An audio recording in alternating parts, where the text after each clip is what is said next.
You slide into a car that has been baking in the sun, hit the AC, and expect cold air immediately. But even when the system is healthy, a few innocent-looking climate settings can force it to fight far more heat than necessary.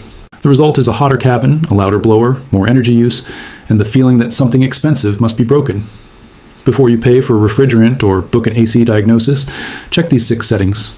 Some are simple button mistakes, while the final one can make an automatic system work against you. Let's begin with number 6. Number 6, leaving the system in fresh air mode after the first hot air escapes. The fresh air symbol usually shows an arrow entering the outline of a car. Recirculation shows an arrow looping inside it. Both modes have a purpose, but during a heat wave, using them in the wrong order can make cooldown painfully slow. Picture a car that has been parked on blacktop for hours. The glass, dashboard, seats, and headliner have absorbed heat, and the trapped cabin air feels like it came from an oven. Many drivers close every window, select fresh air, and turn the fan to maximum. Fresh air mode keeps pulling hot outside air into the climate system. The AC removes heat from that air, sends it into the cabin, and then receives another load of hot outside air. It keeps starting with a hotter air supply than necessary. Use a 2-stage approach instead. First, open the doors or lower the windows briefly so the hottest trapped air can escape. Once you begin driving and that first wave of heat is gone, close the windows and select recirculation.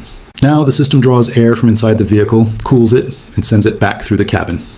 Each pass gives the AC a cooler starting point, helping the interior reach a comfortable temperature faster. Recirculation is not a button to leave on blindly in every condition. If the glass begins fogging, use the proper defog or defrost mode. Some automatic systems also control recirculation themselves, so check the owner's manual before constantly overriding them. And remember, this setting cannot repair low refrigerant, a failed compressor, a damaged blend door, or an electrical problem. It improves cooling efficiency. It does not fix a broken AC system. Still, it is one of the quickest free corrections you can make. Vent the trapped heat, then let the system recool cabin air instead of continuously swallowing more hot air from outside. But even with recirculation selected, the next setting may send most of that cold air to the wrong place. Number 5, leaving the airflow aimed at the floor or windshield. Most climate panels offer dashboard vents, floor vents, a split mode, and 1 or more windshield modes.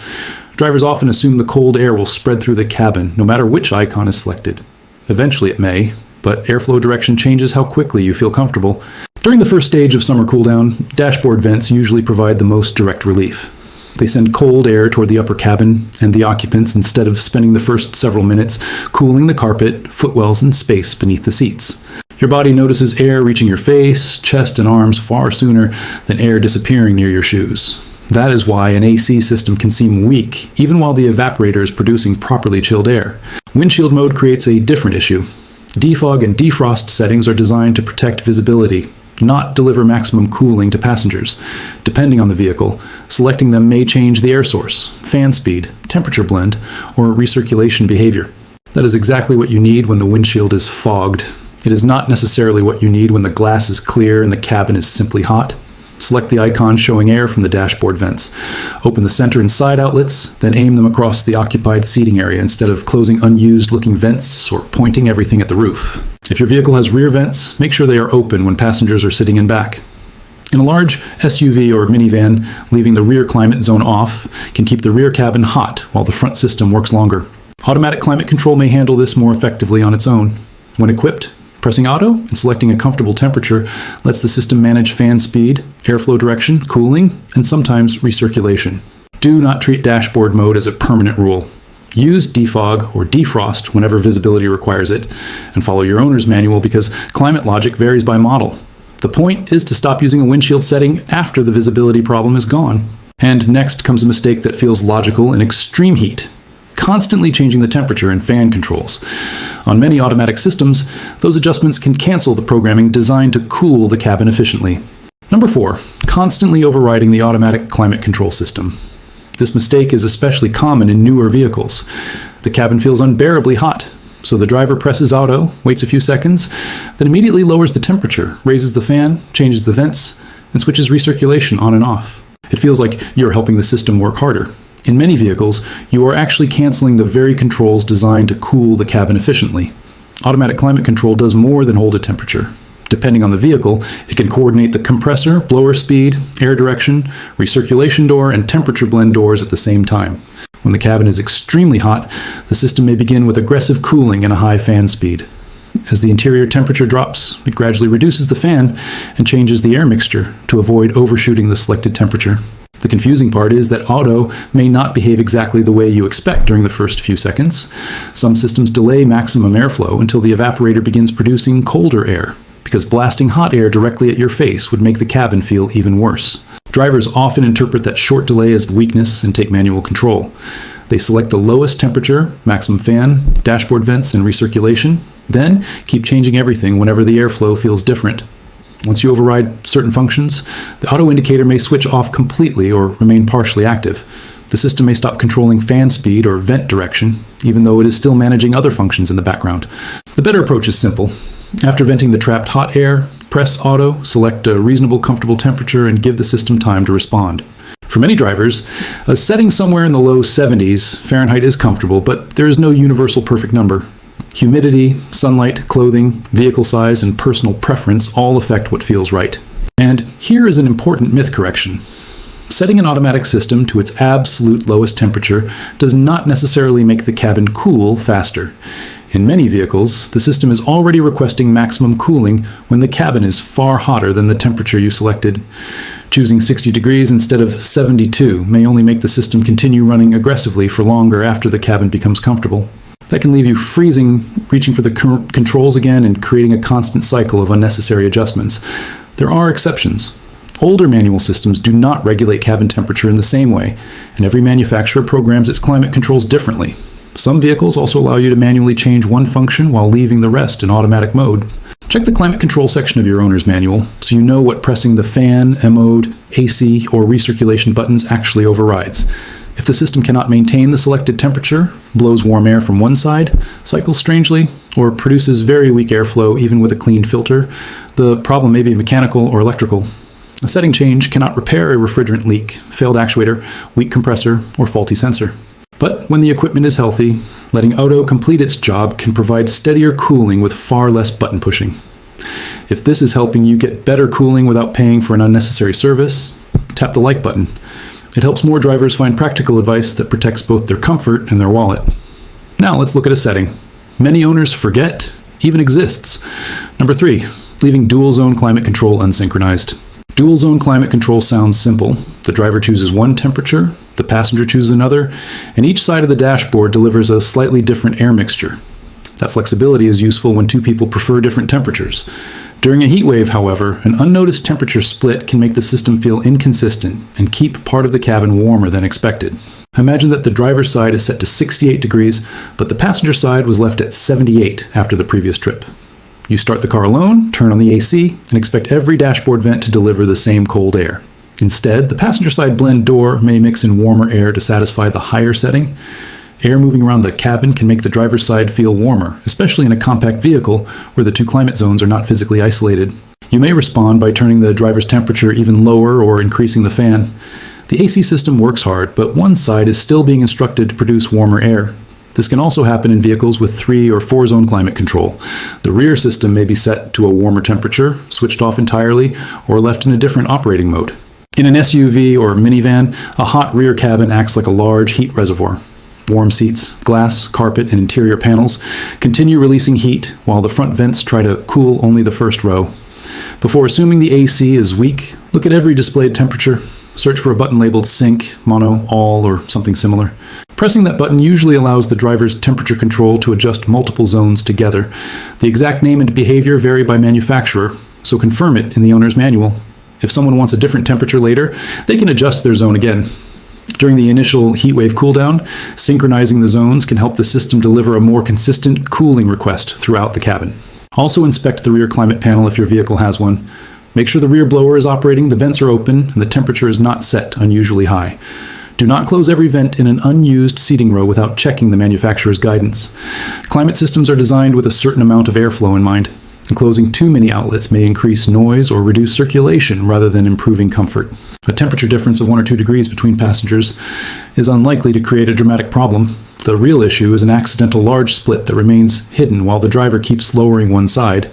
If one zone continues blowing warm air, even when all temperatures are synchronized, that is not normal setting behavior. A failed blend door actuator, temperature sensor, control module, or other component may require professional diagnosis. Depending on the vehicle and how deeply the actuator is buried behind the dashboard, labor can turn a small part into a repair costing several $100s. That is why checking the settings first is worthwhile, but ignoring a persistent left-to-right temperature difference is not. And the next setting wastes, cooling in a completely different way. It can make a perfectly cold AC system feel weak simply because the fan is pulling air through the cabin at the wrong speed and at the wrong time. Number 2, keeping the blower at maximum speed for the entire drive. Maximum fan speed feels like the obvious choice when the cabin is dangerously hot. At the beginning, it can be useful because it moves a large volume of trapped hot air out of the vehicle and begins circulating conditioned air quickly. The mistake is leaving it there long after the interior begins cooling. Air passing through the AC evaporator needs enough contact time to lose heat and moisture. At very high blower speeds, a larger volume of air moves across the evaporator every minute, but each portion of that air spends less time against the cold surface. That does not mean high fan speed stops the AC from working. It means the air coming from the vents may feel slightly less cold than it does at a moderate speed, even though the system is moving more total air. During the first few minutes, airflow volume matters. Once the cabin temperature starts falling, vent temperature and steady circulation become more important. A better routine is to begin with a high fan speed, while the windows are briefly open, or while the system is clearing the initial heat. After closing the windows and switching to recirculation, reduce the fan gradually as the cabin becomes comfortable. If your car has automatic climate control, this is another reason to let auto manage the blower. A healthy system will normally reduce fan speed as the selected cabin temperature is approached. Constant maximum airflow also creates more noise. That matters because drivers sometimes fail to notice unusual clicking, rattling, whistling, or changes in compressor operation when the blower is roaring at full speed. Pay attention to what happens when you lower the fan. If the air becomes noticeably colder and the cabin remains comfortable, the system was likely cooling normally. If airflow is weak even at maximum speed, however, changing the fan setting will not solve the underlying problem. A clogged cabin filter, failing blower motor, damaged resistor or control module, obstructed vent, or frozen evaporator may need inspection. Another warning sign is airflow that starts strong and then gradually fades during a long drive, especially if it returns after the AC has been switched off for a while. That can sometimes indicate evaporator icing or another system fault. Do not continue forcing the system at maximum while visibility or comfort gets worse. Have it diagnosed properly. But the final setting is even easier to overlook.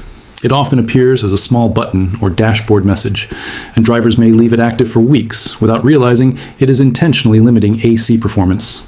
Number 1, leaving Eco, Econ, or AC off mode activated during extreme heat. Many modern vehicles include a fuel-saving mode that changes more than throttle response and transmission behavior. Depending on the manufacturer, Eco mode may also reduce compressor demand, soften blower performance, or allow the cabin temperature to drift farther from the selected setting. Hybrid and electric vehicles may use similar climate efficiency settings to conserve battery energy. Some cars label the feature Eco, Econ, Eco Climate, Driver Only, or Climate Priority. Others integrate it into the main driving mode menu. These settings are not defects. They are designed to reduce energy use when maximum cabin cooling is not necessary. During mild weather, the difference may be barely noticeable. During a heat wave, however, the system may cool more slowly or feel less aggressive because it is balancing comfort against fuel or battery consumption. The simplest clues is that the AC works better when Eco mode is disabled. You may hear the blower change, feel colder vent air, or notice the cabin reaching the selected temperature sooner. Some vehicles also have a separate AC button. The fan can continue blowing with that indicator turned off, but the compressor may not be operating. That creates one of the most confusing situations for drivers. Air is moving through the vents, so the climate system appears to be on, yet the cabin never becomes properly cold. Look at the climate display. Confirm that the AC indicator is illuminated when cooling is needed, and check whether an Econ or fuel-saving message is active. If you drive an EV, also check for a driver-only setting. It can save energy when you are alone by reducing airflow to unoccupied areas, but it may leave passengers or the rear cabin much warmer when others are inside. Do not assume every ECO mode weakens air conditioning. Programming varies widely, and some cars maintain strong cooling even while the powertrain is in an economy setting. The owner's manual is the correct place to confirm what your vehicle changes. Search the climate control, economy mode, and driving mode sections. For the fastest initial cooldown, temporarily use the vehicle's normal climate setting. Make sure the compressor is enabled, synchronize occupied zones, and allow the system to reach a comfortable temperature. You can reactivate the economy setting later if the cabin stays comfortable. If disabling EKO mode makes no difference and the vents still blow warm air, stop searching for another hidden setting. Persistent poor cooling may come from low refrigerant, a leak, compressor trouble, a cooling fan problem, a sensor fault, or an internal airflow door failure. A professional AC inspection should measure pressures and temperatures before anyone simply adds refrigerant. Overcharging a system can also reduce performance and cause damage. The important lesson is that weak cooling does not always mean an expensive component has failed. Sometimes the system is receiving the wrong instructions from buttons selected during the previous trip. Start by releasing trapped cabin heat. Switch to recirculation after the first hot air escapes, aim airflow through the dashboard vents, and let automatic climate control manage the system when appropriate. Check every temperature zone, reduce unnecessary maximum fan speed once the cabin begins cooling, and make sure ECO or AC off mode is not limiting performance. These small settings work together. Correcting only one may help, but using the full sequence gives a healthy system its best chance to cool the cabin quickly and efficiently. Which of these 6 settings have you accidentally left active during hot weather? Share it in the comments, because your experience may help another driver diagnose the same frustrating problem. Subscribe for practical automotive advice that helps you understand your car before paying for unnecessary repairs.